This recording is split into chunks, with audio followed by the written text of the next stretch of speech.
भाई साहब किराने का सामान निकाल दो। अबे यहाँ का खड़ा हो गया, अंदर चल, आज अपने को सामान चाहिए बोरी भर के। ठीक है।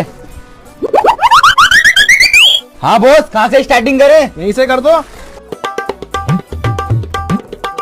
मुझे कोलगेट भी ले लो। हाँ हाँ ले लेते हैं। और ये सरफ भी ले लो, कपड़े धोने काम आएंगे।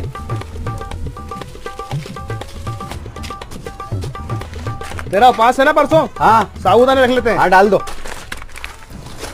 लगता है आज दुकान में बहुत बड़ी पार्टी आ गई है, कम से कम 10-20 हजार का फायदा करा के ही जाएगी। बॉस ये बिस्कुट रख लो, मेरे बच्चों को बहुत पसंद है। ठीक है। बॉस अब क्या करें? अब क्या, आप भाग।